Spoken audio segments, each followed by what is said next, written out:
Maxwell Winters n'élevait jamais la voix. C'est précisément cela qui terrifiait le plus les gens chez lui. En tant qu'agent de la division des activités spéciales, avec 20 ans d'opérations clandestines derrière lui, Max s'était forgé une réputation bien particulière au sein de la communauté du renseignement. Il parlait doucement. Et il ne portait aucune matraque. Parce qu'il avait déjà calculé 43 façons de neutraliser une menace, avant même que la plupart des hommes aient le temps de serrer le poing. « Tu es sûr de vouloir repartir en mission ?» demanda Denny Shock, son vieil ami et le seul agent de la CIA en qui il avait vraiment confiance. Ils étaient assis dans un bar miteux de Virginie, à 3 miles de l'Anglais. « Liana me casse les pieds à propos de toi. Elle dit que tu devrais passer plus de temps à la maison. » Max faisait lentement tourner son bourbon dans le verre. Liana ferait mieux de s'occuper de son propre mariage.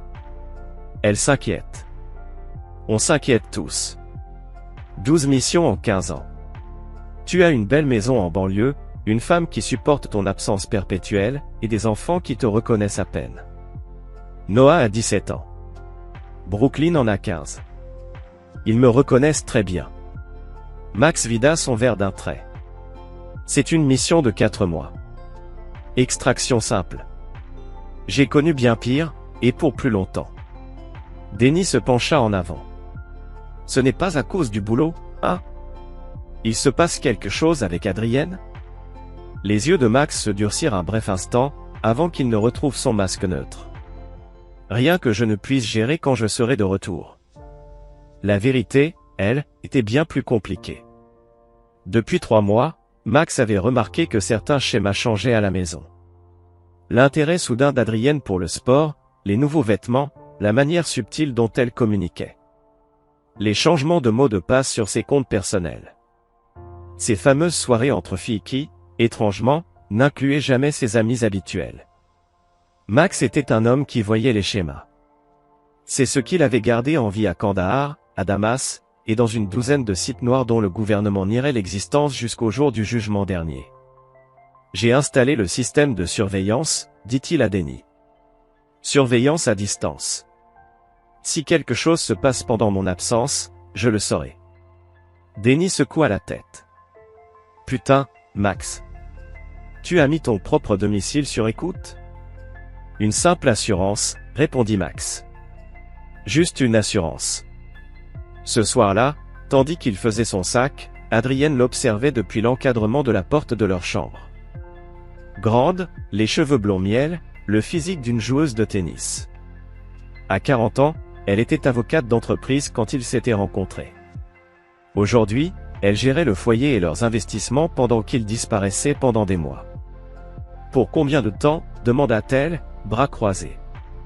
Plus ou moins, répondit-il. Noah a sa remise de diplôme dans 5 mois. Je serai rentré à temps. Tu dis toujours ça. Et je reviens toujours. Son visage à elle se crispa un instant. Frustration? Rancœur? Ou peut-être, de la culpabilité? Les enfants ne savent même plus qui est leur père. Ils savent que je subvins à leurs besoins. Ils savent que je protège ce pays pour qu'ils puissent vivre dans leur petite bulle de privilèges. C'est ce qu'on est pour toi? Une bulle de privilèges? Max la regarda enfin droit dans les yeux. On en reparlera à mon retour. Ce fut Adrienne qui baissa les yeux la première. Comme toujours. Et rien ne change, jamais. Plus tard dans la nuit, Max entra dans les chambres de ses enfants. Noah dormait. Sa carrure imposante de 1m88 débordait presque du lit qu'il avait depuis l'enfance.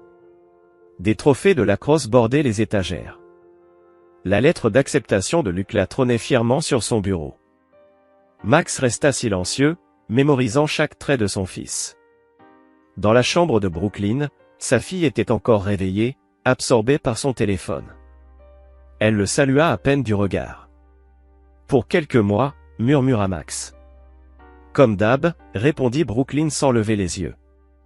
J'ai laissé les consignes d'urgence à ta mère. Comme toujours. Max hésita, puis posa un petit objet métallique sur sa table de nuit. Brooklyn leva enfin les yeux. C'est quoi? Une balise satellite. Militaire. Si un jour tu es en danger réel, tu tournes le haut, tu tires. Je te retrouve n'importe où dans le monde, en moins de 8 heures. L'expression dure de Brooklyn s'adoucit légèrement.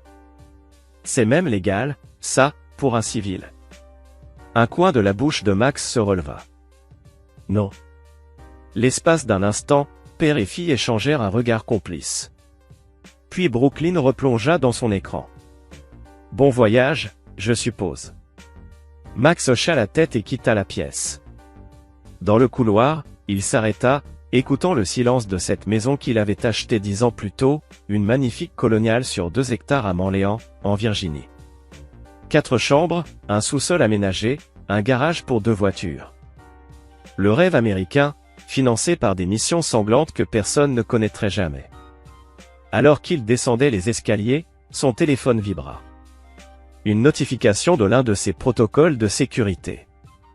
Le téléphone d'Adrienne venait d'envoyer un SMS. Il part demain. Pour plusieurs mois cette fois. Le destinataire s'appelait simplement B. Le visage de Max ne trahit aucune émotion. Il coupa la notification. Il avait le temps. Il réglerait ça à son retour. Comme toujours.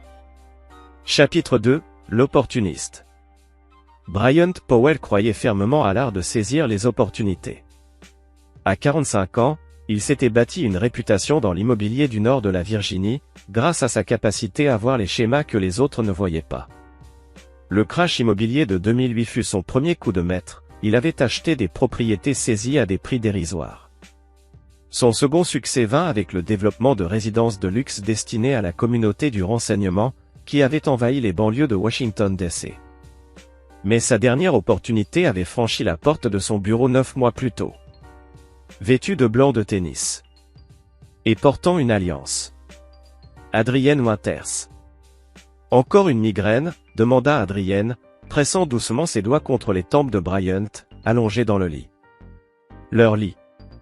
Celui qu'elle partageait pourtant avec son mari, absent.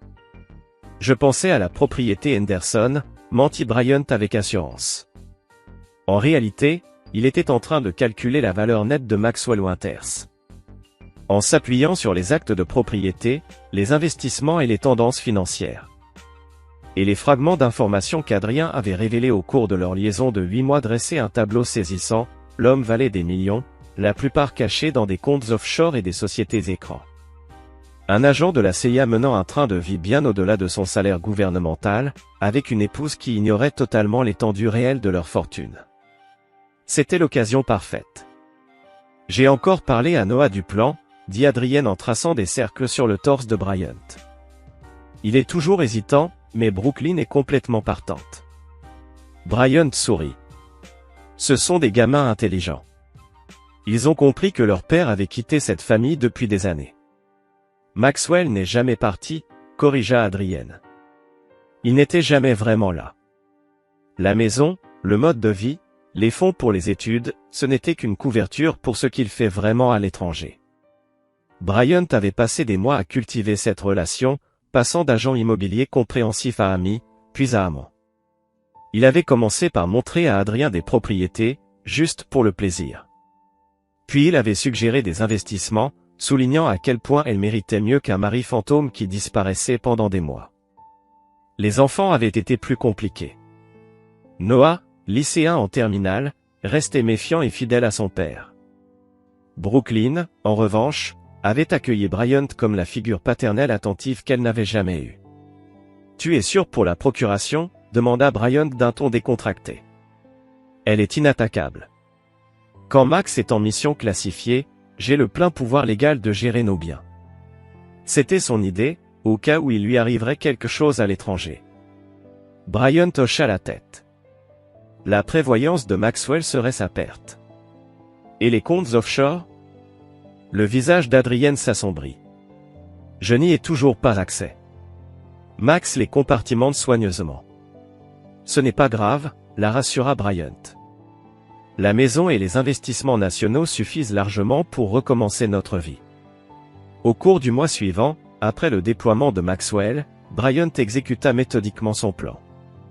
D'abord, une série de transferts de propriétés, déplaçant les actifs des Winters vers de nouvelles SARL contrôlées par Adrienne. Puis, la vente accélérée de leur résidence principale à un prête-nom. Enfin, un drainage soigneusement orchestré des comptes accessibles. Noah résistait, refusant de quitter la maison avant l'obtention de son diplôme. C'est du n'importe quoi, avait-il crié lors de leur dernière confrontation. Papa t'a fait confiance pour veiller sur les choses, pas pour tout vendre et t'enfuir avec ton petit ami. Ton père n'a été là ni pour toi ni pour moi depuis des années, répliqua Adrienne. Bryant nous offre un nouveau départ. Un nouveau départ? C'est un vautour qui tourne autour de ce que papa a construit. Brooklyn, séduite par les promesses d'émancipation face à un père autoritaire et d'une nouvelle vie en Californie, avait pris le parti de sa mère. Papa n'est jamais là de toute façon. Quelle différence ça fait s'il rentre et qu'on est parti? La différence, Bryant la connaissait, même s'il ne l'avait jamais dite à voix haute, environ 7 millions de dollars en actifs.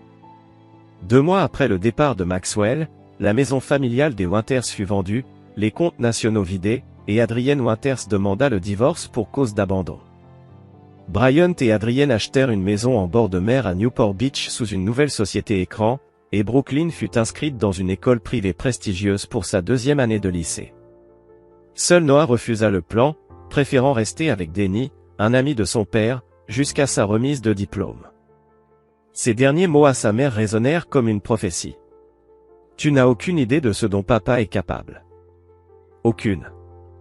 Chapitre 3, les signes avant-coureurs. Le lieutenant-colonel Raymond Garcia avait déjà vu ce regard. Assis en face de Maxwell Winters dans une base avancée en Syrie, il reconnut le regard vide d'un homme dont l'esprit était ailleurs. Mais contrairement à la plupart des agents qui affichaient ce regard, ceux qui pensaient à la mort ou remettaient en question leur choix, Maxwell était différent. Ses yeux n'étaient pas vides, ils étaient en alerte. Calculateur. L'équipe de surveillance a intercepté une nouvelle transmission, dit Garcia en glissant une tablette sur le bureau de Fortune. Ton évaluation? Max jeta un œil au message décrypté, son attention revenant immédiatement. C'est une diversion. Le vrai mouvement passera par le couloir nord. Ce n'est pas ce que dit le renseignement. Le renseignement suit les schémas évidents, répondit Max en tapotant l'écran. Moi, je regarde ce qui n'est pas là. Depuis 3 mois, Max menait des opérations d'extraction en Syrie avec une efficacité impitoyable. Mais depuis 2 semaines, Garcia avait remarqué des changements, plus de temps sur des communications sécurisées, des vérifications fréquentes de ses appareils personnels, une tension croissante dans son comportement habituellement impassible. Quelque chose ne va pas chez toi, déclara Garcia plus qu'il ne demanda. Max ne répondit pas immédiatement. Rien que je ne puisse gérer. Tu veux un congé d'urgence? Je peux arranger ça. Non. La réponse de Max fut instantanée. Je dois terminer cette opération. Plus tard dans la nuit, Garcia trouva Max seul dans la tente de communication, les yeux rivés à sa tablette cryptée. Depuis combien de temps tu sais? Demanda Garcia. Max ne leva pas les yeux. Pour Adrienne? 8 mois. Pour leur plan? 3 mois. Putain, Max. Pourquoi tu n'as rien fait avant le déploiement? Parce que j'avais besoin de preuves. J'avais besoin de voir jusqu'où ils iraient. Max leva enfin les yeux, froidement. Et j'avais besoin d'être officiellement déployé, hors d'atteinte, quand ils passeraient à l'action. Garcia comprit immédiatement. Tu es en train de te créer un alibi. Je construis un dossier prouvant que j'étais à 11 000 km d'ici, avec 2 douzaines de témoins, quand certains événements se sont produits. Tu prépares quoi, Max? La justice, répondit Max simplement. Rien de plus. Rien de moins. Garcia connaissait Maxwell Winters depuis 15 ans. À travers 3 guerres, d'innombrables opérations clandestines. Il l'avait vu entrer seul dans des repères terroristes et il s'en sortait toujours indemne. Il l'avait vu briser des combattants ennemis endurcis sans jamais élever la voix ni lever la main. Maxwell Winters ne se mettait pas en colère. Il devenait méthodique. La maison a disparu, dit Max en continuant de faire défiler les registres fonciers. Vendue il y a 2 semaines à une société écran. Les comptes bancaires sont vides. Adrienne a demandé le divorce pour cause d'abandon. Et les enfants? Un éclair de quelque chose, peut-être de la douleur, traversa le visage de Max. Brooklyn est avec eux. Noah est resté, dit Garcia en hochant lentement la tête. Que veux-tu que je fasse? Dans exactement 4 semaines, j'aurai besoin que tu m'accompagnes à une audience au tribunal, avec un dossier scellé. Tu devras témoigner qu'il est authentique et classifié. Qu'y a-t-il dans ce dossier? Demanda Garcia. Max leva enfin les yeux, son visage impassible. Une assurance. Le lendemain matin, Max reçut un message hautement crypté de Denick Shock. Situation qui se dégrade. Noah subit des pressions pour signer des documents. Le petit ami d'Adrienne a emménagé dans la maison de Newport. L'équipe juridique tente de geler les comptes restants. Besoin d'instructions. Max répondit en une seule phrase. Maintenir la position. Contre-mesures activées. 28 jours. Garcia observa Max retourner à sa planification de mission avec une concentration renouvelée. Ce soir-là, il contacta son supérieur au Pentagone avec une demande inhabituelle, une enquête de fond sur Bryant Powell, promoteur immobilier en Virginie du Nord. La réponse arriva 12 heures plus tard. Le sujet présente un schéma de ciblage de divorce à haute valeur. 3 précédents identifiés. Fraude financière probable. Le FBI a été alerté. Garcia montra le rapport à Max, qui se contenta de hocher la tête. C'est déjà dans le dossier, dit-il. Max, dit Garcia prudemment, quoi que tu sois en train de planifier. Et déjà en marche, termina Max pour lui. Depuis des mois. Garcia avait vu assez de combats pour reconnaître quand un piège se refermait. Et pour la première fois de sa carrière militaire, il éprouva de la pitié pour l'ennemi. Chapitre 4. Le retour à la maison. Le jeune couple qui ouvrit la porte de son ancienne maison sembla sincèrement choqué. « On peut vous aider ?» demanda le mari, se plaçant instinctivement devant sa femme enceinte. Maxwell Winters, encore en bottes de combat et en tenue de déploiement, les observa attentivement. « C'est ma maison. 4287 Oak Ridge Lane. » Le couple échangea un regard inquiet. « Nous avons acheté cette maison il y a 3 mois, expliqua la femme. À une certaine Adrienne Winters. Le visage de Max resta neutre. Puis-je savoir qui a géré la vente? Bryant Powell Realty, répondit le mari. Écoutez, nous avons tous les papiers, s'il y a un malentendu.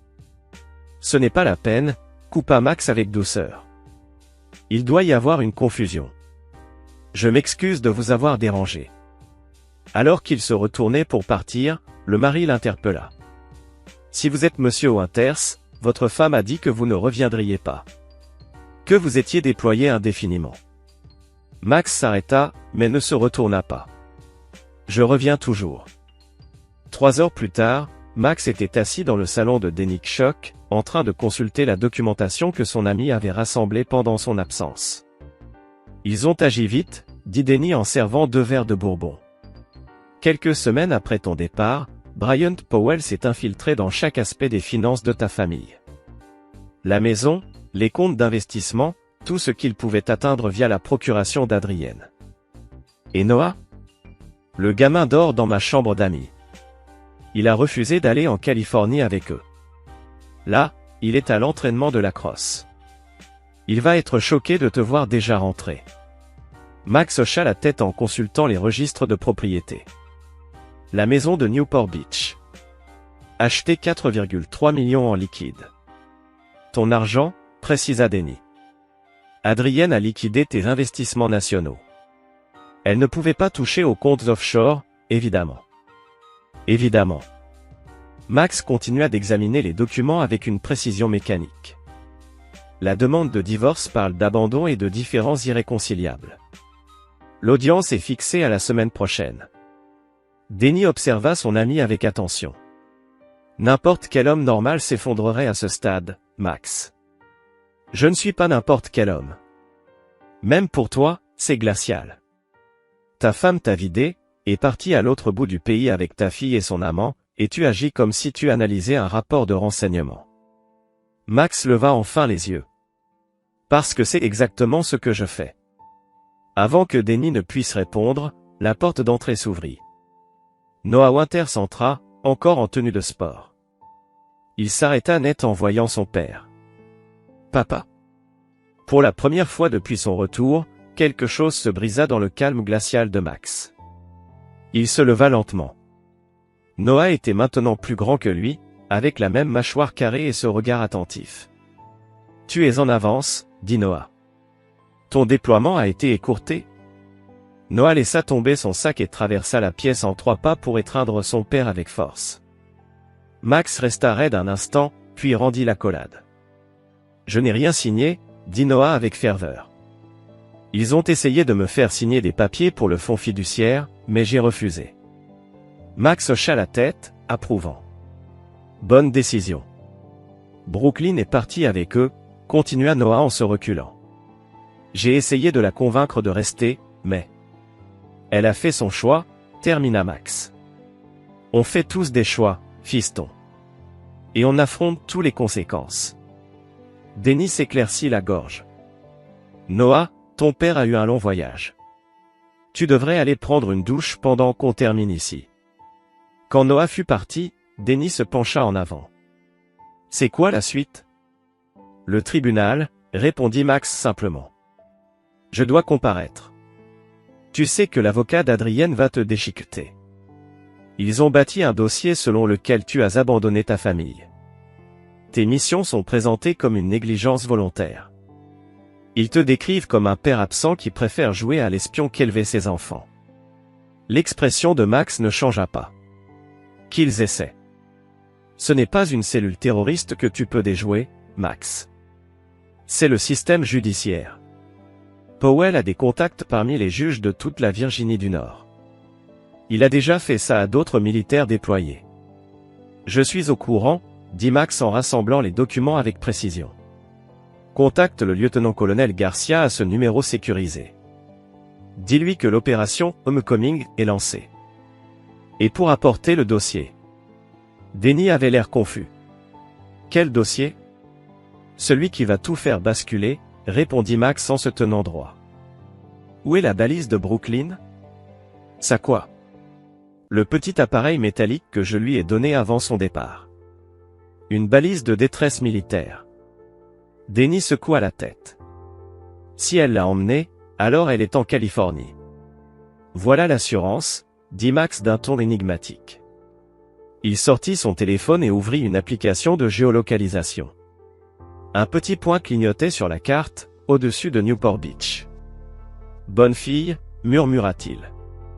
Le lendemain matin, Max se tenait devant le miroir de la salle de bain de Denny, se rasant méthodiquement. Noah entra sans frapper.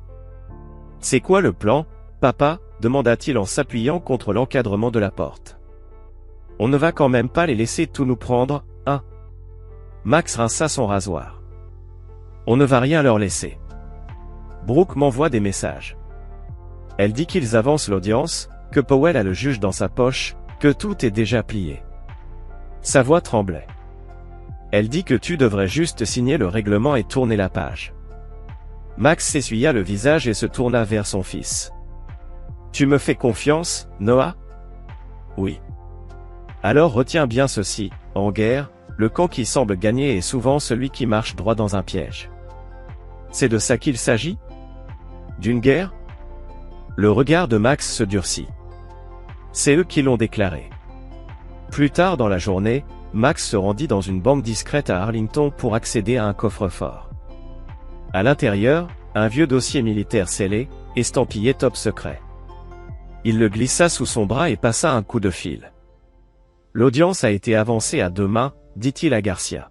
« J'ai besoin que tu sois là à 9 heures. » Avec le dossier.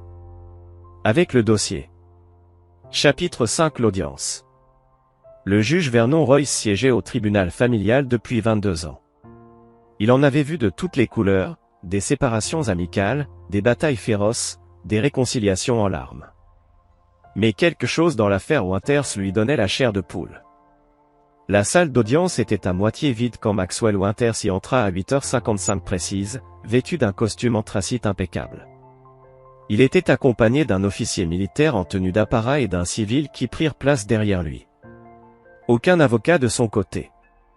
À la table adverse, Adrienne Winters, cheveux blonds parfaitement coiffés, portait une robe bleue conservatrice qui valait sûrement plus que l'hypothèque mensuelle de la plupart des gens.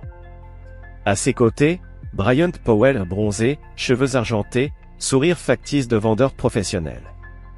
Derrière eux, une adolescente les yeux rivés sur son téléphone. Brooklyn, supposa le juge Royce en consultant le dossier. L'avocate puissante de Winters, Patricia Ulbrook, triait déjà les documents quand le juge ouvrit l'audience. Affaire numéro 2023 FC 1458, Winters contre Winters, annonça le greffier.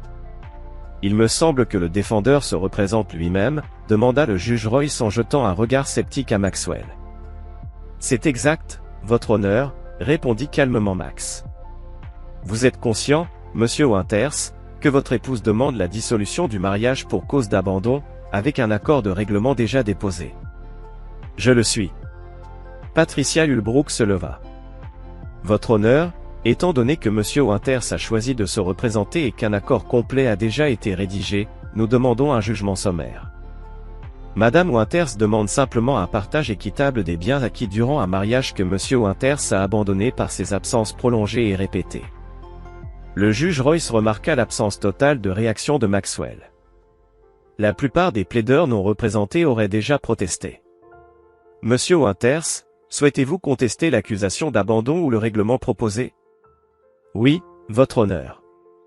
Sur quelle base? Max se leva. Fraude. Conspiration.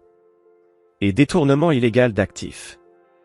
Ulbrook souffla, exaspéré. Votre honneur, ces accusations sont graves et totalement infondées. Avez-vous des preuves à l'appui de ces allégations, monsieur Winters? Demanda le juge. Oui, répondit Max en se tournant légèrement.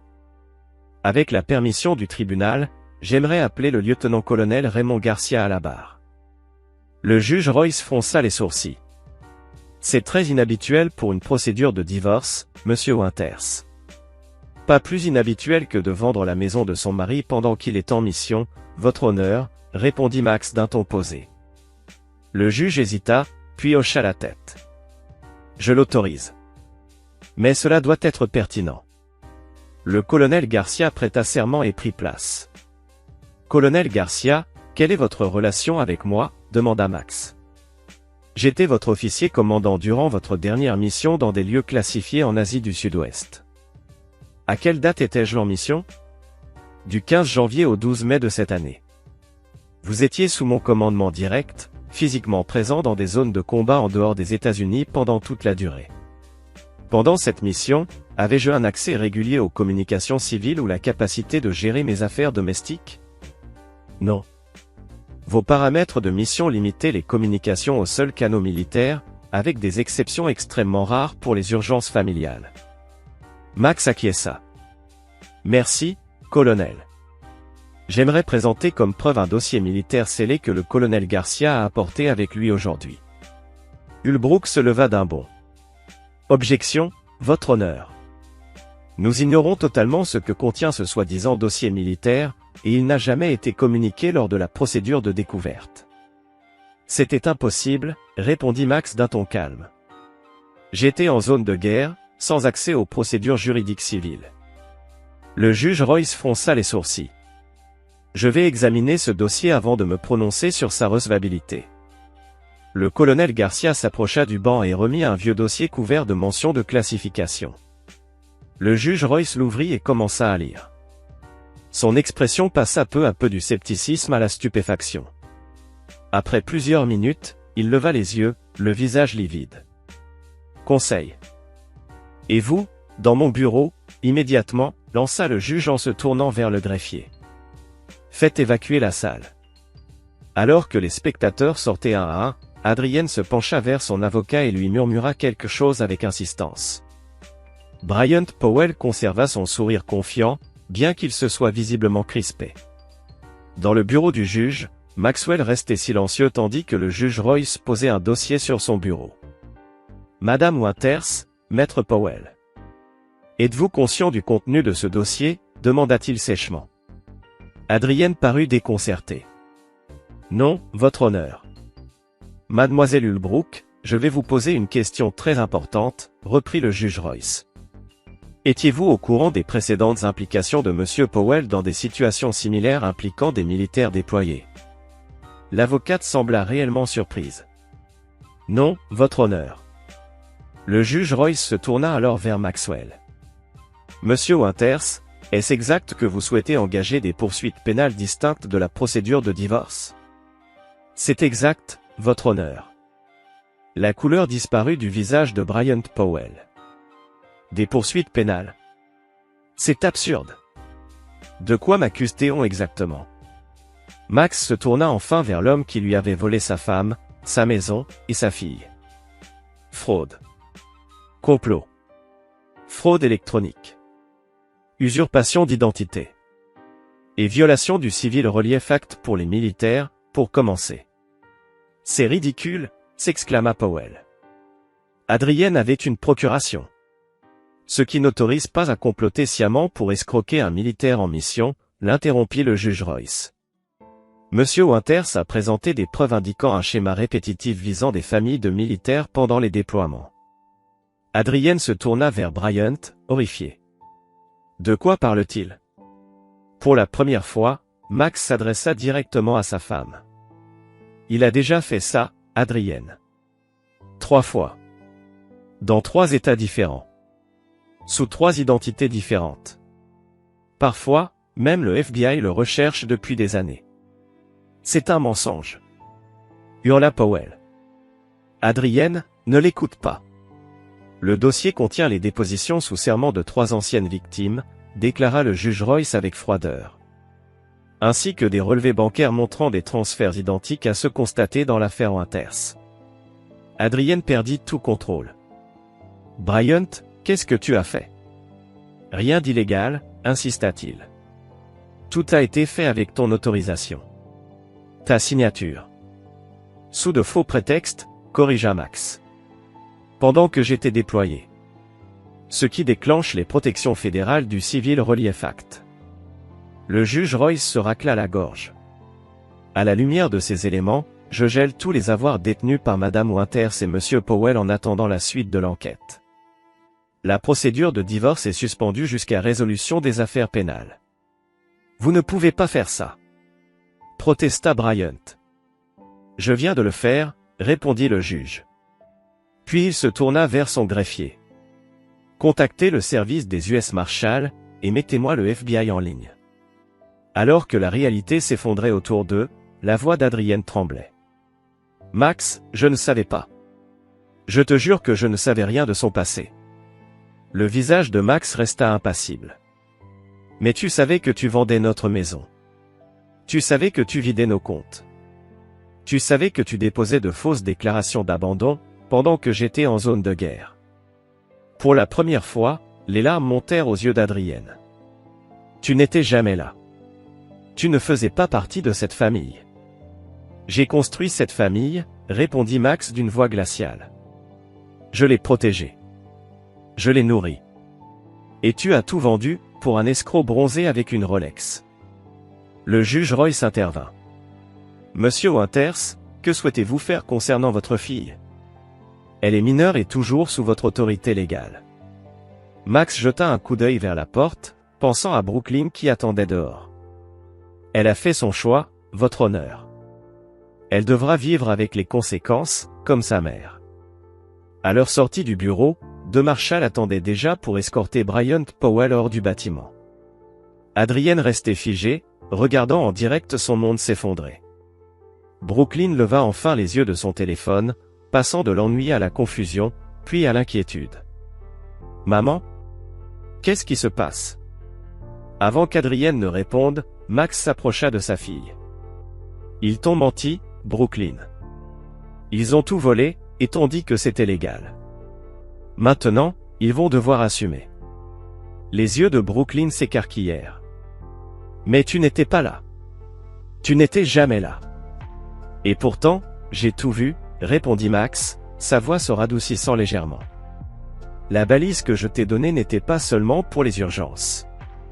C'était un dispositif de surveillance. Chaque conversation à proximité était enregistrée et transmise sur mon serveur sécurisé. Le visage de Brooklyn devint livide. « Tu m'espionnais ?»« Je protégeais mes biens, » corrigea Max. « Y compris toi. Que tu le veuilles ou non. » Alors que Bryant était emmené menotter, la réalité frappa enfin Adrienne. « Max, je t'en supplie, où vais-je aller? Qu'est-ce que je vais faire ?» Max regarda froidement la femme avec qui il avait partagé 20 années de sa vie. « Ce n'est plus mon problème. » Chapitre 6. La confession. La planque à Arlington était simple, mais fonctionnelle. Noah faisait les 100 pas dans le salon, tandis que Max, calme, examinait les documents du dossier. « Alors c'est tout ?» lança Noah. « Powell va en prison. Maman et Brooke n'ont plus rien. Et nous, on tourne la page. » Max leva les yeux de ses papiers. « La justice n'est pas toujours satisfaisante, fiston. Ce n'est pas de la justice. Je sais pas ce que c'est, mais ça, c'est cruel. » « Ce sont des conséquences, » répondit simplement Max. « Chaque action en a. » Noah s'effondra sur le canapé, en face de son père. « Je comprends. Ce qu'ils ont fait était mal. Mais couper maman et Brooke de tout? Elle reste notre famille. » « La famille ne trahit pas la famille, » répondit Max d'un ton sec, sans appel. Un coup à la porte coupa court à la conversation. Denny Choc entra, suivi du colonel Garcia. « Le FBI a élargi l'enquête, » annonça Denny. « Ils ont identifié 2 nouvelles victimes du système de Powell. Encore des militaires, encore déployés. » Max acquiesça. Comme prévu. Garcia tendit une tablette à Max. La propriété de Newport Beach a été saisie comme pièce à conviction. Adrienne et Brooklyn a été temporairement relogée dans un hôtel. Est-ce qu'elle a contacté Noah? Demanda Max à plusieurs reprises. Noah intervint. Je n'ai pas répondu. Max hocha la tête, satisfait. Bien. Il y a autre chose, dit Garcia, hésitant.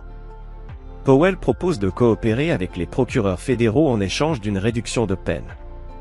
Le visage de Max resta impassible. Contre qui? Adrien. Il affirme que c'est elle la cerveau. Qu'elle l'a recherché spécifiquement à cause de sa réputation, aider les conjoints de militaires à fuir leur mariage. Noah se leva d'un bond. Maman ne ferait jamais ça. Si, elle le ferait, répondit Max calmement. Et elle l'a fait. Le silence tomba dans la pièce. Max ouvrit un ordinateur portable sécurisé et le tourna vers les autres. À l'écran, un email. Expéditeur, Adrien. Destinataire, Bryant Powell. Date, 3 mois avant le déploiement de Max. Monsieur Powell. Suite à notre discussion lors du gala de charité, j'ai beaucoup réfléchi à votre proposition. Mon mari est prévu pour un déploiement en janvier. Comme nous l'avions évoqué, cela représente la fenêtre idéale pour la réorganisation dont nous avons parlé. Il ne soupçonne rien. Adrien Winters. Noah fixait l'écran, choqué. Comment tu as eu ça? Je surveille nos comptes depuis des années, expliqua Max. C'est une sécurité opérationnelle de base. Tu espionnais maman? Tu nous espionnais tous? Je protégeais ma famille et mes biens, rectifia Max. Ta mère a contacté Powell lors d'un gala en octobre. En décembre, ils étaient amants. En janvier, ils complotaient. Noah se laissa tomber sur le canapé, le monde s'effondrant autour de lui. Donc tout, le fonds pour mes études, la maison, tout était prévu depuis le début. Pour lui, oui. Ton fonds universitaire était protégé dans une fiducie irrévocable. Il ne pouvait pas y toucher. Mais tout le reste était à leur portée dès que je suis parti. Denny tout sauta. Max, il y a encore autre chose. Brooklyn essaie de te joindre. Max haussa un sourcil. Par quel canal? Le bécon. Elle a activé le protocole d'urgence, pour la première fois. Quelque chose, comme une émotion, traversa furtivement le visage de Max. Quand? Il y a 3 heures. Max se leva immédiatement. Où est-elle maintenant? Toujours à l'hôtel à Newport Beach. Mais selon la surveillance, Adrien a quitté les lieux il y a 2 heures, et n'est pas revenu. Max se tourna vers Garcia. Obtenez-moi un transport pour la Californie. Maintenant. Alors que Garcia passait les appels, Noah affronta son père. Tu avais dit que Brooklyn avait fait son choix. Qu'elle devait vivre avec les conséquences. Elle l'a fait, répondit Max en vérifiant son arme. Mais elle reste ma fille. Et elle est toujours mineure. Sous ma protection. 6 heures plus tard. Max et Noah se tenaient devant une suite d'hôtels luxueux à Newport Beach. 2 agents du FBI les encadraient. Max frappa fermement. Brooklyn ouvrit. Les yeux rouges de larmes. Son apparence parfaite, en désordre. Elle fixa son père et son frère longuement. Elle est partie, dit-elle d'une voix vide. Maman a emporté tout ce qu'elle pouvait, et a disparu. Elle a dit de te dire que tu avais gagné. Le visage de Max s'adoucit légèrement. On peut entrer. À l'intérieur, Brooklyn s'effondra sur un canapé. Je suis désolé, murmura-t-elle. Je l'ai cru. J'ai cru tout ce qu'elle disait.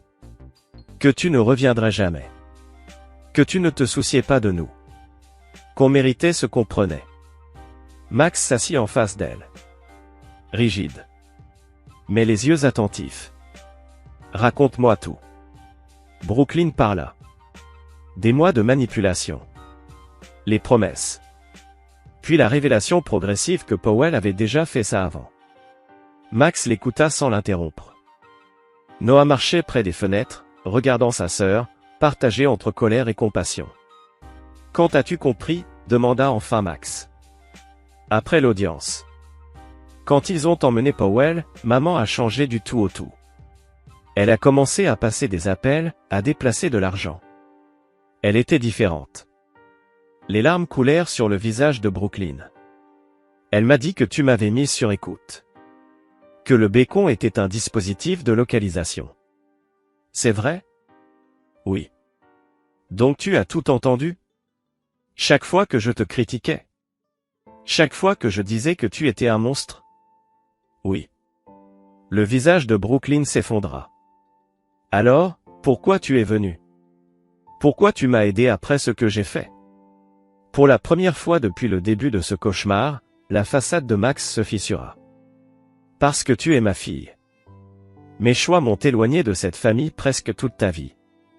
Les choix de ta mère t'ont appris à me détester pour ça. Mais rien de tout ça ne change le fait que, te protéger est ma responsabilité. Et maintenant, demanda Brooklyn d'une voix faible. Maintenant, dit Max en raffermissant sa voix. On retrouve ta mère.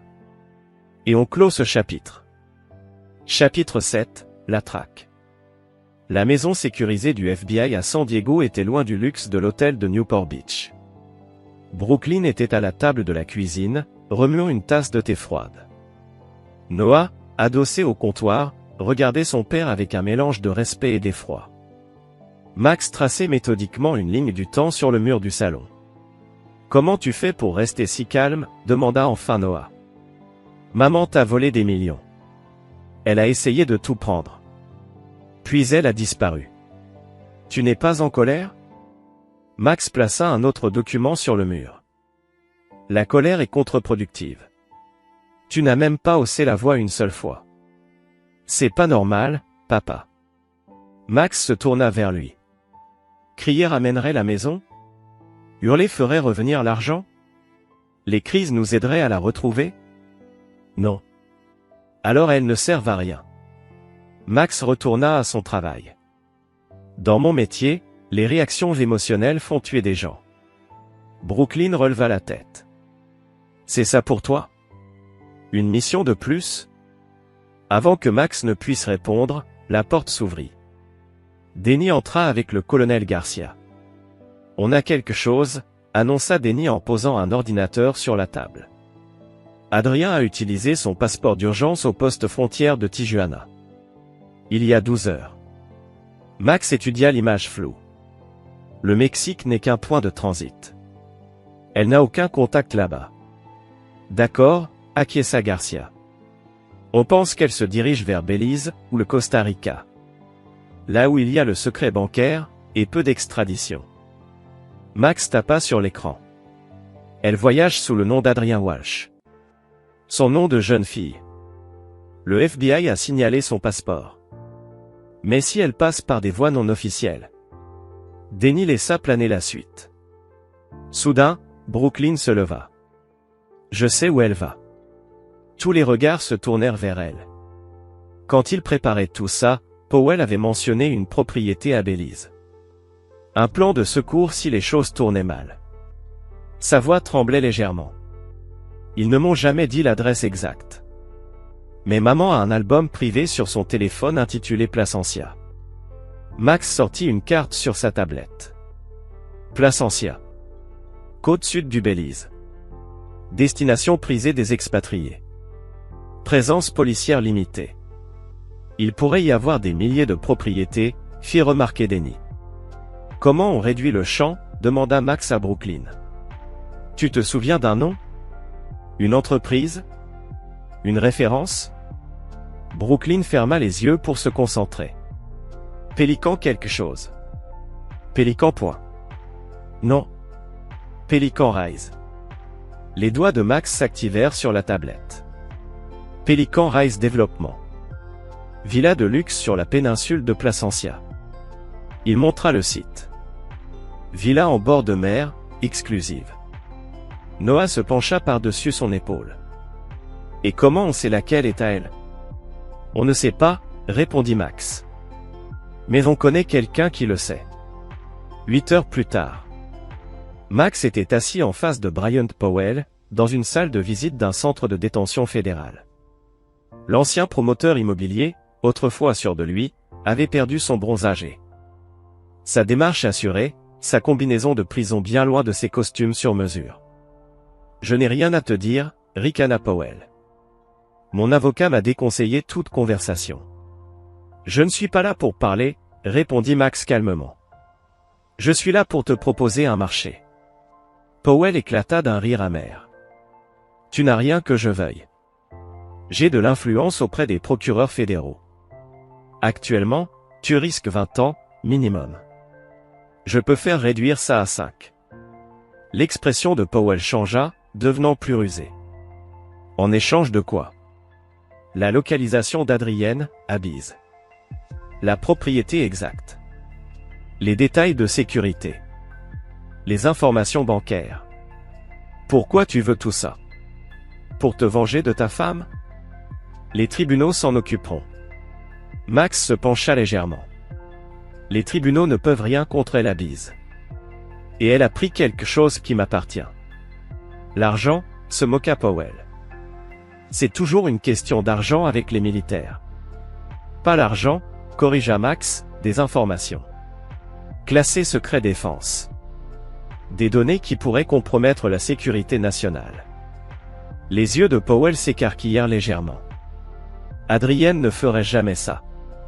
Adrienne ne sait même pas ce qu'elle a, coupa Max, mais si elle vend cette maison ou ce qu'elle contient aux mauvaises personnes, elle risque bien plus que des accusations de fraude. C'était un mensonge. Un mensonge parfaitement maîtrisé. Il n'y avait aucune information classée. Mais Powell n'avait pas besoin de le savoir. Powell scruta le visage de Max, cherchant un signe de mensonge. Il n'en trouva aucun. Villa 23, Pélican Rise. Acheté par une société écran appelée Sunset Holdings. Il y a un coffre-fort dans le placard de la chambre principale, derrière le miroir. Code, 36-24-36. Les comptes sont à la First Caribbean Bank à Belize City, au nom d'Angela Walsh. Max se leva. Je vais t'informer les procureurs de ta coopération. Alors qu'il tournait les talons, Powell lança. Elle s'est jouée de nous deux, tu sais. Elle planifiait tout ça depuis des années. Bien avant de me rencontrer. Max s'arrêta à la porte. Je sais. Cette nuit-là, dans la maison sécurisée, Max exposa les prochaines étapes à son équipe. Le FBI ne peut pas intervenir officiellement à Belize sans une autorisation diplomatique, expliqua Garcia. Et ça prendrait des semaines. Elle pourrait être n'importe où d'ici là. Alors c'est quoi le plan? Demanda Noah. J'y vais seul, répondit Max, officieusement. Hors protocole. Denny secoua la tête. C'est de la folie, Max. Si tu te fais prendre, tu seras considéré comme un agent illégal en territoire étranger. Je ne me ferai pas prendre. Brooklyn, qui était restée silencieuse jusque-là, prit la parole. Emmène-moi avec toi. Max la regarda, surpris. Absolument pas. Elle s'enfuira si elle te voit. Mais si je la contacte, si je lui dis que je me suis échappé de la protection du FBI et que je veux la rejoindre. La voix de Brooklyn était calme, décidée. Elle me laissera entrer. Non, répondit Max fermement. Trop dangereux. C'est de ma faute aussi, insista Brooklyn. Je l'ai aidé. J'ai choisi son camp. Laisse-moi réparer. Max échangea un regard avec Noah. Elle n'a pas tort, papa, dit Noah à contre-cœur. Maman fait confiance à Brooklyn. Max resta silencieux un long moment, fixant sa fille. La détermination dans ses yeux lui rappelait la sienne. On le fait à ma façon, dit-il enfin. Chaque étape. Pas de déviation. Brooklyn hocha la tête solennellement. À ta façon. 48 heures plus tard, un vol privé atterrit à l'aéroport international Philippe Goldson, à Bise. Max et Brooklyn passèrent la douane avec de fausses identités, un père et sa fille en vacances de plongée. Ils louèrent un SUV discret et prirent la route pendant 3 heures, direction le sud, jusqu'à Placencia. En approchant du complexe luxueux de Pelican Rise, Max s'arrêta pour revoir une dernière fois le plan. Le micro captera tout dans un rayon de 6 mètres, expliqua-t-il en ajustant le petit appareil dans la boucle d'oreille de Brooklyn. Le traceur dans ta montre me donnera ta position exacte. Si quelque chose te paraît louche, n'importe quoi, utilise la phrase de code. Et je viendrai te chercher immédiatement. Brooklyn hocha la tête nerveusement. Le temps est magnifique en Virginie en cette saison. Exactement. Une fois que tu as confirmé sa présence et localisé tout document ou objet de valeur, excuse-toi pour aller aux toilettes, et déverrouille la porte arrière du patio. Et ensuite? Le visage de Max devint impassible. Et ensuite, je termine ce chapitre.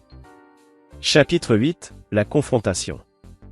La Villa 23 à Pelican Rise était une œuvre moderniste de verre et de béton, perchée au bord de la mer des Caraïbes. Brooklyn se tenait à l'entrée, le cœur battant, répétant son discours. Le poids du micro dans sa boucle d'oreille et du traceur à son poignet lui semblait insupportable. Elle appuya sur la sonnette. La voix d'Adrienne grésilla dans l'interphone. Qui est-ce? Maman, c'est moi. S'il te plaît, laisse-moi entrer. Silence. Puis la serrure électronique se désengagea. La porte s'ouvrit sur Adrienne Winters ou plutôt, comme elle se faisait appeler désormais, Angela Walsh. Elle portait une longue robe blanche fluide. Ses cheveux blonds étaient attachés en une queue de cheval lâche. Son expression passa de la surprise, à la joie, puis à la méfiance, en quelques secondes. Brooklyn? Commenta. Je me suis enfui, l'interrompit Brooklyn, déroulant son histoire bien préparée. Le FBI voulait m'utiliser comme appât pour te faire revenir. Noah est complètement du côté de papa, maintenant. Je ne pouvais pas rester là. Adrienne tira sa fille à l'intérieur, verrouilla rapidement la porte, puis vérifia les caméras de sécurité. Comment tu m'as trouvé? Demanda-t-elle en continuant de scruter les écrans. Je me suis souvenu. Toi et Brian parliez souvent de Placencia. De Pelican Rise. Brooklyn força quelques larmes à couler. Tu es tout ce qu'il me reste, maman. Ils ont retourné Noah contre moi. Papa me traite comme une traîtresse. La méfiance d'Adrienne fondit en une tendresse maternelle. Elle serra sa fille dans ses bras. Oh, ma chérie, je suis tellement désolé que tu te retrouves au milieu de tout ça. Par-dessus l'épaule de sa mère, Brooklyn balaya la villa du regard. Un salon ouvert, baigné de lumière, des baies vitrées donnant sur la mer turquoise, un mobilier minimaliste hors de prix, tout payé avec l'argent de son père. Est-ce qu'on est en sécurité ici? Demanda Brooklyn en s'éloignant de l'étreinte. Pour l'instant, répondit Adrienne. Mais j'ai des plans de secours si on doit bouger rapidement. Elle conduisit Brooklyn vers la cuisine. Et elle versa 2 verres d'eau. Comment es-tu arrivé ici? Le FBI doit sûrement surveiller les aéroports.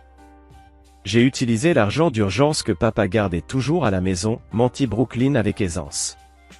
J'ai acheté un billet pour Cancun avec l'identité d'une amie de la fac, puis j'ai pris des bus pour traverser la frontière. Ça m'a pris 3 jours. Adrienne sourit fièrement. Tu es plus débrouillarde que ce que je pensais. Tu tiens ça de moi, pas de ton père. Brooklyn prit une gorgée d'eau, délibérément. Et maintenant? Bryant est en prison, le FBI a tout gelé. Pas tout, corrigea Adrienne, ses yeux se durcissant. Ton père n'était pas aussi malin qu'il le croyait. J'ai préparé cette sortie depuis des années, Brooklyn. Bien avant Bryant. J'ai mis suffisamment de côté pour qu'on vive confortablement, indéfiniment. Dans le coffre? Demanda Brooklyn innocemment. Derrière le miroir, dans ton placard? Les yeux d'Adrienne se plissèrent légèrement. Comment tu sais ça? Le cœur de Brooklyn s'emballa, mais elle garda un visage impassible. Je vous ai entendu, toi et Bryant, en parler la veille du retour de papa. Après un moment, Adrienne se détendit. Oui, entre autres endroits. Ton père m'a appris une chose utile, ne jamais garder tous ses biens au même endroit. Au fil de la soirée, Brooklyn soutira soigneusement plus d'informations à travers une conversation apparemment anodine, numéro de compte, détails de propriété.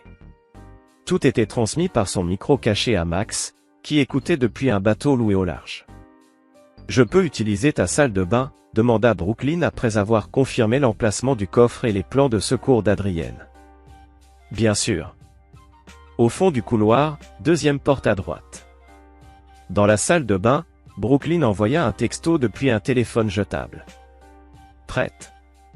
Toutes les cibles confirmées.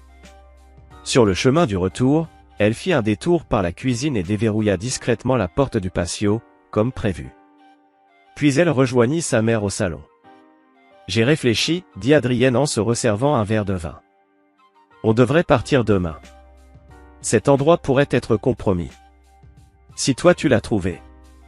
Où irait-on? J'ai une autre propriété. Plus isolée. On pourrait disparaître complètement. Brooklyn força un sourire. Ça semble parfait. Adrienne la fixa avec une intensité soudaine. J'ai besoin de savoir que tu es entièrement avec moi, Brooklyn. Pas de loyauté divisée. Ton père ne doit jamais savoir où nous sommes. Je suis avec toi, maman. À 100%. Adrienne l'étudia un instant encore, puis hocha la tête. Bien. Parce qu'il n'y aura pas de retour possible. Ton père ne nous pardonnera jamais. Je sais, répondit Brooklyn doucement. Il ne pardonne jamais à ceux qui le trahissent. Quelque chose dans le ton de Brooklyn fit hésiter Adrienne. Elle pencha légèrement la tête, les yeux plissés. Enlève tes boucles d'oreilles. Le sang de Brooklyn se glaça. Quoi? Mes boucles d'oreilles. Enlève-les. Maintenant, répéta Adrienne, d'une voix dure. Lentement, Brooklyn leva les mains et retira la boucle émettrice. Adrienne la lui arracha et l'examina attentivement, avant de l'écraser sous son talon. Il t'a envoyé, dit Adrienne, d'un calme dangereux. Tu étais sur écoute. Maman, je ne sais pas de quoi tu. Ne me mens pas, hurla Adrienne, toute chaleur évaporée. Ton père m'a appris à repérer les surveillances, moi aussi. Où est-il? Dehors? Avant que Brooklyn puisse répondre, toutes les lumières de la villa s'éteignirent, les plongeant dans l'obscurité, éclairées seulement par la lumière de la lune. Il est là, murmura Adrienne en attrapant Brooklyn par le bras.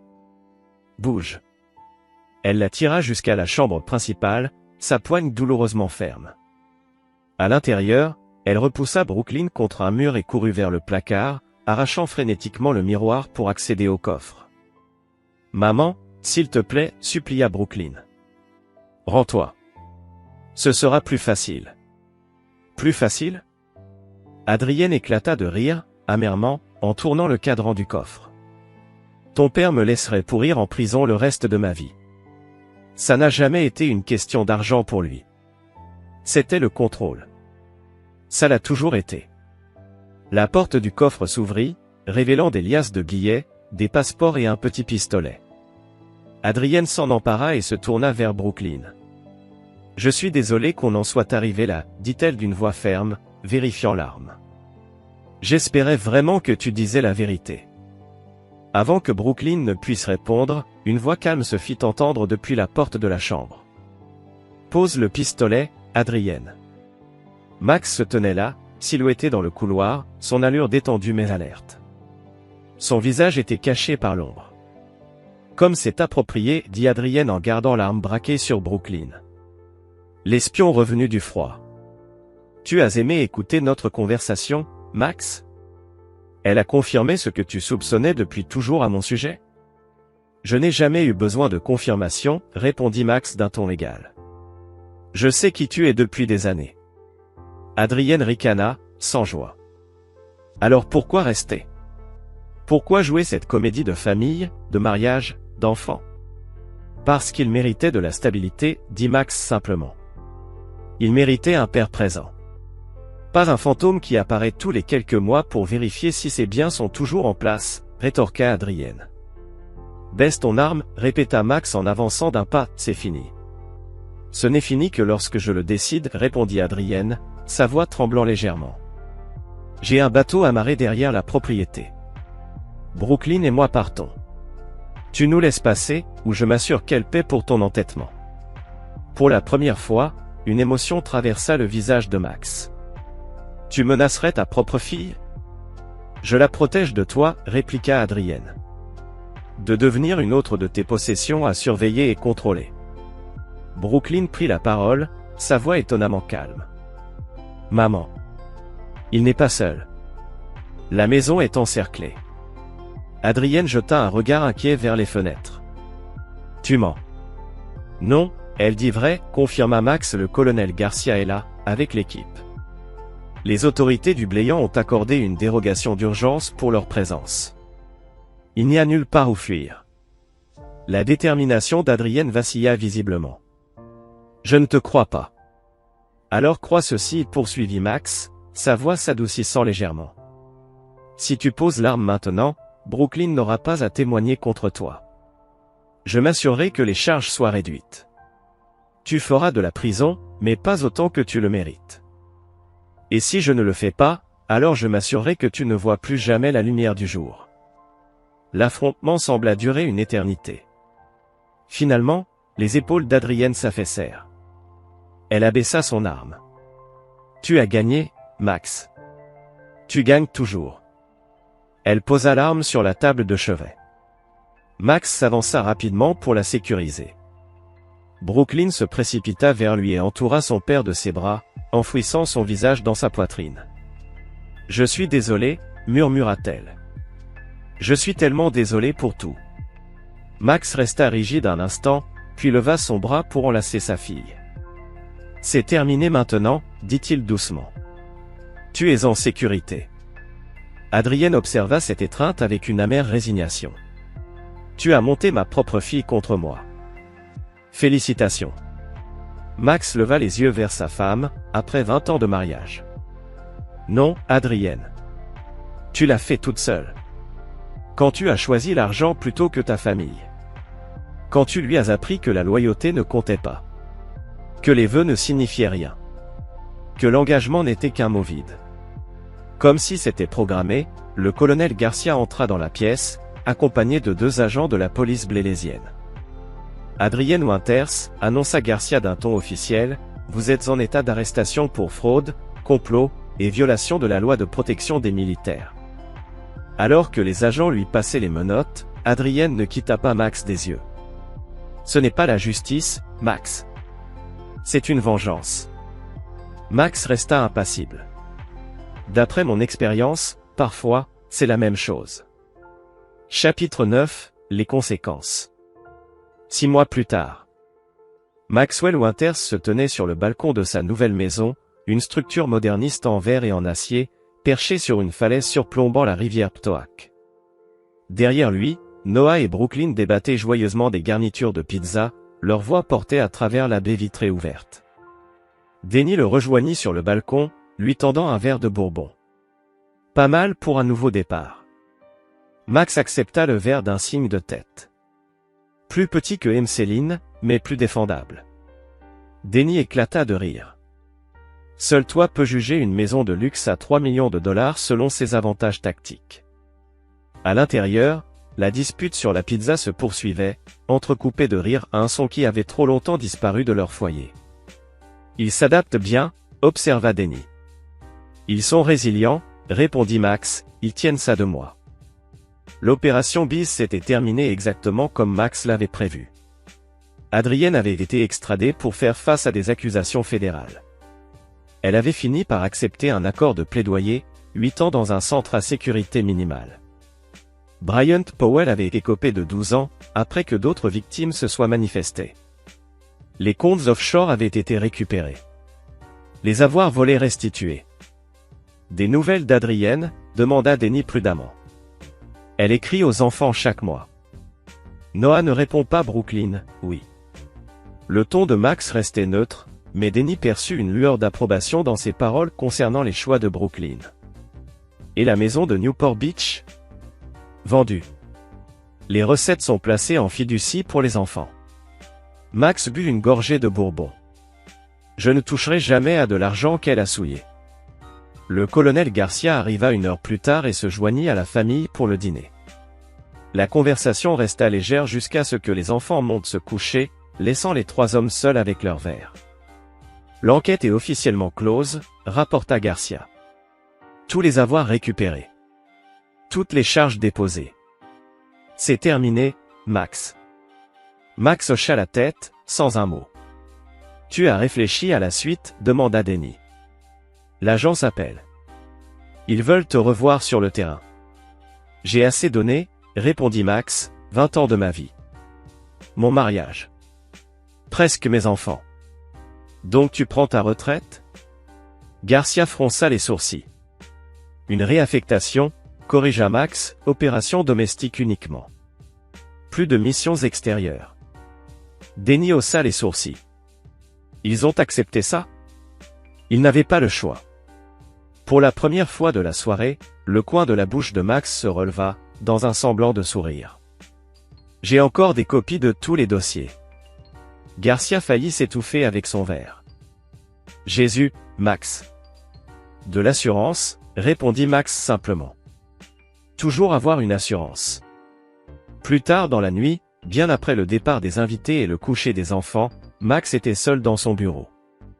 Sur son bureau reposaient 3 dossiers, un pour Adrienne, un pour Noah, un pour Brooklyn. Chacun contenait des plans détaillés pour leur avenir, stratégies d'investissement, opportunités éducatives, protocoles de sécurité. Il posa la main sur le dossier de Brooklyn. Sa trahison avait été la plus douloureuse, mais sa rédemption avait été la plus complète. À Bise, elle avait risqué sa vie pour aider à rendre justice à sa mère. Elle avait choisi la loyauté plutôt que le confort, l'intégrité plutôt que la facilité. Un léger coup à la porte interrompit ses pensées. Brooklyn se tenait sur le seuil, en pyjama, semblant plus jeune que ses 16 ans. « Tu n'arrives pas à dormir ?» demanda Max. Elle secoua la tête. « Je pense à maman, à ce qu'il se passera quand elle sortira. C'est dans 7 ans et demi. Une éternité. Tu lui pardonneras un jour ?» demanda Brooklyn à voix basse. Max réfléchit longuement. Non. Brooklyn hocha la tête, sans surprise. Et moi? Tu m'as pardonné? Max lui fit signe de s'asseoir en face de lui. Ce que tu as fait à Bise. Te mettre en danger, tenir tête à ta mère au moment crucial. Ça demandait du courage. Ce n'est pas une réponse. Je te fais à nouveau confiance, dit Max finalement. C'est mieux que le pardon. Brooklyn sembla accepter cela. Le mouchard que tu m'as donné, il nous surveillait vraiment tout le temps? Oui. Donc tu as tout entendu? Tout ce que j'ai dit de horrible à ton sujet? Oui. Brooklyn baissa les yeux vers ses mains. Pourquoi tu t'es battu pour moi? Pourquoi tu ne m'as pas laissé tomber comme maman? Max resta silencieux un long moment. Quand il parla enfin, sa voix avait perdu sa froideur habituelle. Parce que tu es ma fille. Et je protège ce qui m'appartient. Ce n'était pas une déclaration d'amour paternel classique. Mais venant de Maxwell Winters, un homme qui avait passé sa vie à cacher ses émotions derrière une armure de discipline, c'était tout. Brooklyn esquissa un sourire. Bonne nuit, papa. Bonne nuit, Brooklyn. Après son départ, Max retourna à ses dossiers. Avec une précision délibérée, il ferma celui d'Adrienne et le verrouilla dans le tiroir du bas. Certaines trahisons ne pouvaient jamais être pardonnées. Certaines blessures ne guérissaient jamais. Adrienne avait fait son choix et elle vivrait désormais avec les conséquences. Comme tous ceux qui oseraient encore trahir Max Winters. Mais pour Noah et Brooklyn, il laissa leurs dossiers ouverts. Leur histoire, elle, était encore en train de s'écrire. Et cette fois, il serait là pour chaque chapitre. C'est ainsi que notre histoire se termine. Partagez vos impressions dans les commentaires. Merci pour votre temps. Si cette histoire vous a plu, abonnez-vous à cette chaîne, cliquez sur la vidéo à l'écran, et on se retrouve bientôt. It won't be bored for long. Oh boy, do we have some content for you. Have you tried hitting exclamation point CC yet, bro?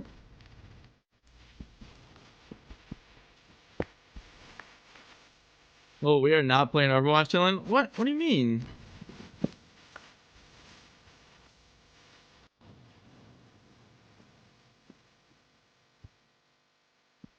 Yeah, I'm seeing that. Are you guys not having fun?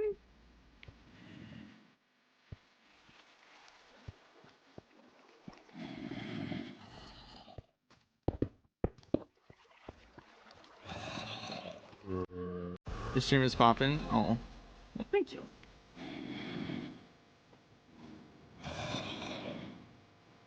Oh my god, everyone's throwing mana at him. You also get 1,000 if you follow. What's happening? We are welcoming you with open arms. That's what's happening, Miles Kuhn.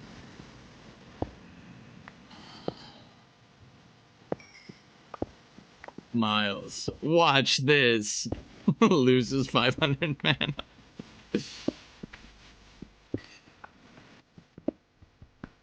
Okay, do that, but win this time.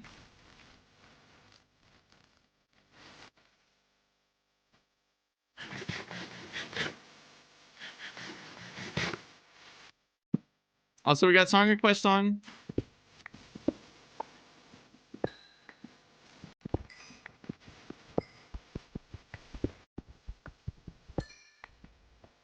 I'm very confused. Okay, I'm gonna help you out here. Oh shit, hold on. I need to first not die. Oh yeah. Oh yeah.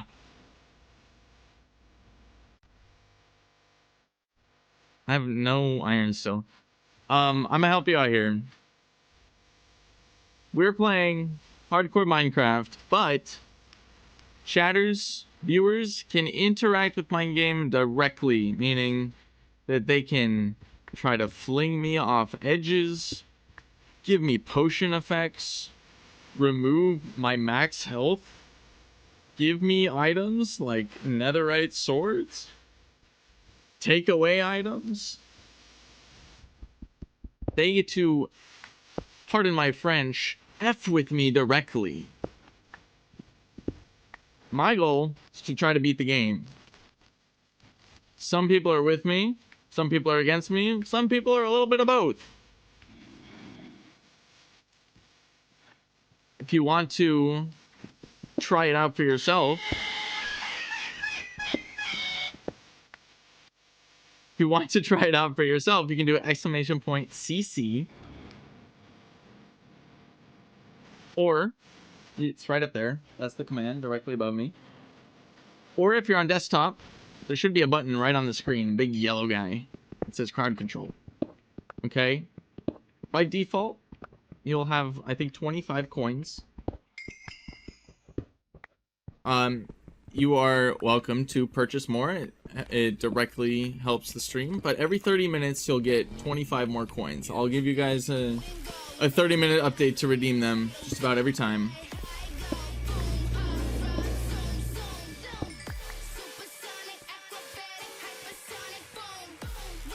And if that's not your cup of tea, that's fine. You can also just throw in some song requests and have a good time. And gamble your mana while you're at it. So that's the other thing that we were talking about is mana. That's the channel point system. So you're getting mana just for watching the stream, but you can also gamble it to try to double, triple, 10x. Do you feel that rush? Any cat jammers in chat?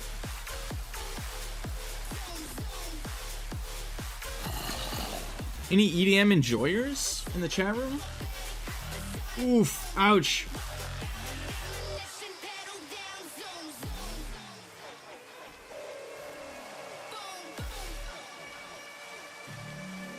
Uh-oh, my chat's getting ideas.